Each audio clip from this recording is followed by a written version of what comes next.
Hi everyone. In this video, I'm interviewing Gabrielle Dorsey, the Executive Director of Bridges Educational Consulting.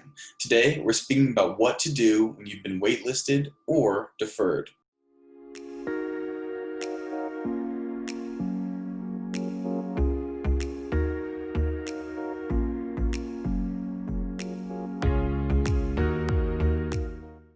Thanks so much for joining us. Thank you for having me. To start off, can you explain what it means to be waitlisted and what it means to be deferred? What's the difference between the two? Absolutely. So I think the main difference between the two is actually timing. So if a student has applied in one of the early rounds to a school, so that would include early action, early decision, or even restrictive early action, there are three potential outcomes: admit, defer, or deny. And so deferred students would be deferred to the regular decision pool and re-reviewed again in that round. For regular decision applicants, there are also three outcomes: admit, waitlist, or deny.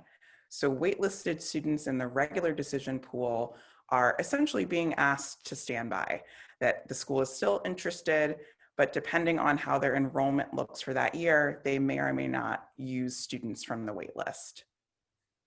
Great. So clearly these are two different things. So let's start with being waitlisted. Do waitlisted students have a legitimate chance of being accepted? Simply put, yes. However, it is variable. Okay, so what should they do after they're waitlisted to maybe increase their chances of being accepted? Is there anything they can do? Yes, absolutely. So for most universities, the most important thing a student can do after being waitlisted is to accept their place on the waitlist. This is usually a specific question that the university or college will ask the student in the email or in their portal with the school. And so they have to actually accept the spot to continue being considered at that point. The second thing that they can and should do, if the school allows it, is to submit an update. For many schools, they will actually already have a form prepared for the student that they can fill out and complete. There's usually some checkboxes. There might be some open space where they can write up something. Other schools will accept a full letter that we often, as counselors, call the update letter. And that update is essentially anything new that the student has done since the time they submitted their application in January. So whether that's an award that they've won, a new leadership role, an internship, really anything new that they probably would have included in their application had it happened beforehand. Most students won't have any new grades at that point unless they're on a quarter system. Grades are not required at that stage, but if they have quarter grades that they can submit and they feel proud of, some schools will welcome that as well. So most important thing is to follow the instructions that the school has provided, but definitely accept your place on the wait list. Great. So now on to deferred. Do students who are deferred have a legitimate chance of being admitted? Yes, they do. And in fact, for many schools, the defer pool each year is often smaller compared to the admit and deny pools, and sometimes smaller than the waitlist pools as well. So by saying that we still want to consider you in regular decision, they absolutely still have a chance, and their application will be re-reviewed.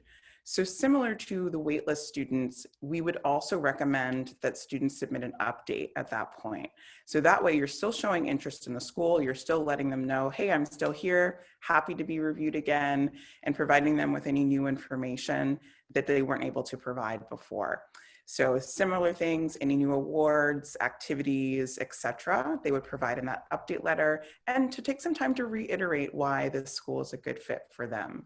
So for many schools, you could actually choose to send that directly to your regional admission representative, or you could also submit it to the undergraduate admissions email address for that to be added to the student's file. Great. So did we miss anything? Is there anything else that students who've been waitlisted or deferred should be aware of? I think we mostly covered it, but I would summarize by saying the top things are to accept your place if it's the wait list, and show your continued interest. Schools really want to make sure that if they're considering you again, that this is a student that's going to come, that's going to enroll at their university. So showing that interest is very important. Great. Well, thanks again, Gabrielle, for joining today. Absolutely. Thank you so much.